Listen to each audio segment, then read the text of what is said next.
Hello everyone, welcome back to my channel. Before starting the video, please subscribe and keep watching for more details videos. Before Serena Williams and Coco Gauff were champions, CL Brown's mom helped pave the way.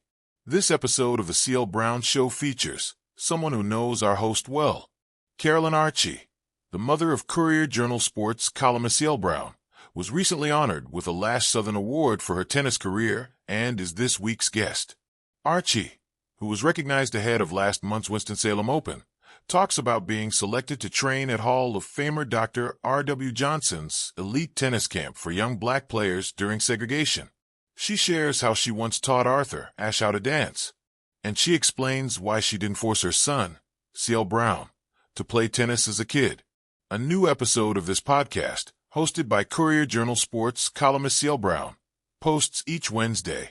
You can listen to the CL Brown Show on Apple Podcasts, Spotify, Google Podcast, Audible, Castbox, and iHeartRadio, among others. Before Serena Williams and Coco Gauff were champions, CL Brown's mom helped pave the way. Chapter 1: The Forgotten Courts.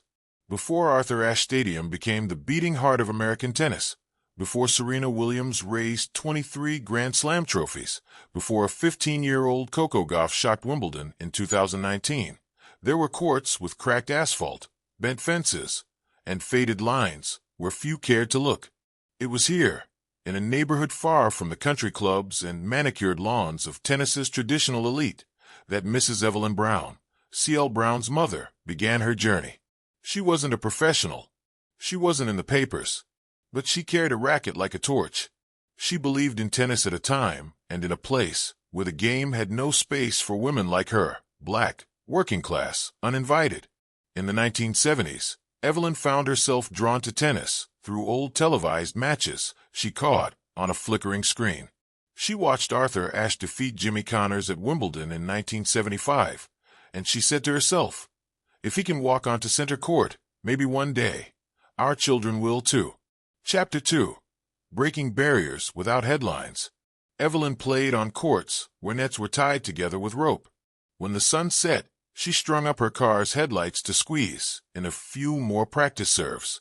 She worked 2 jobs, secretary during the day, nursing assistant at night, but still found time to teach her children the rhythm of a forehand and the patience of a rally. Her mantra was simple: swing like you belong. Always swing like you belong. Tennis was not built for her. The country clubs were too expensive, the tournaments too exclusive. But Evelyn had vision.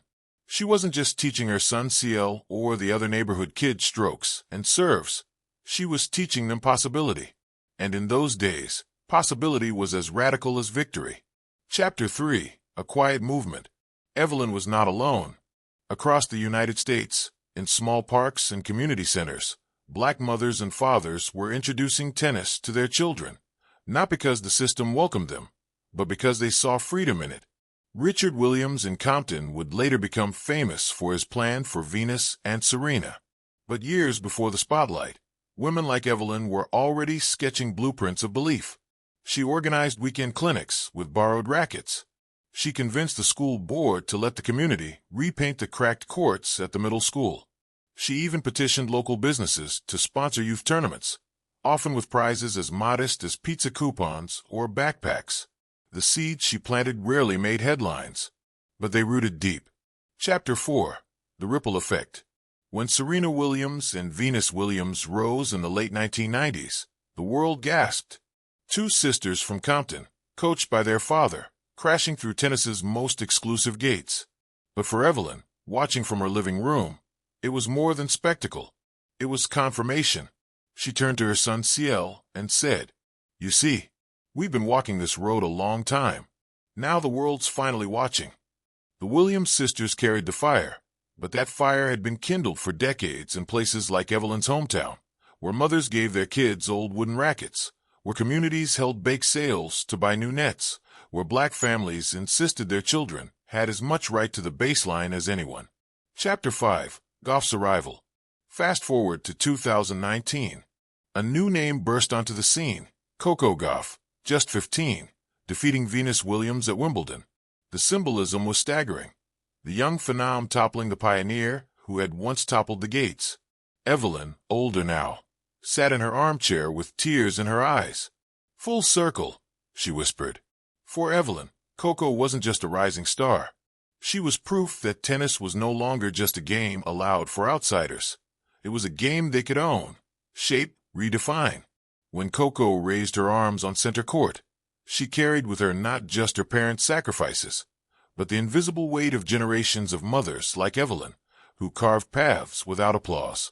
Chapter 6. Evelyn's Legacy Through CL. CL Brown, Evelyn's son, never became a tennis pro, but he carried his mother's spirit into everything he did.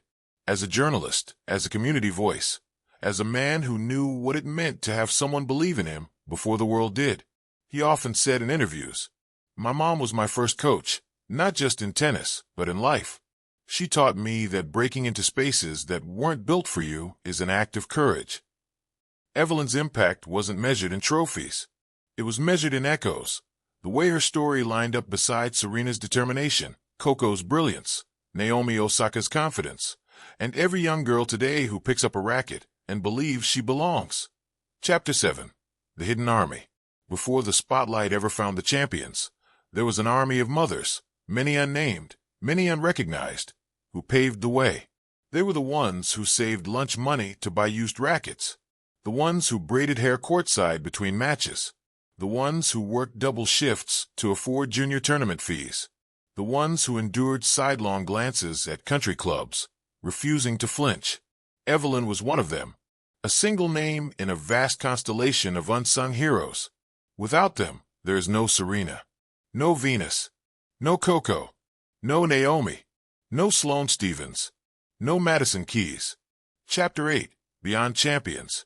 What Evelyn and women like her gave wasn't just tennis players.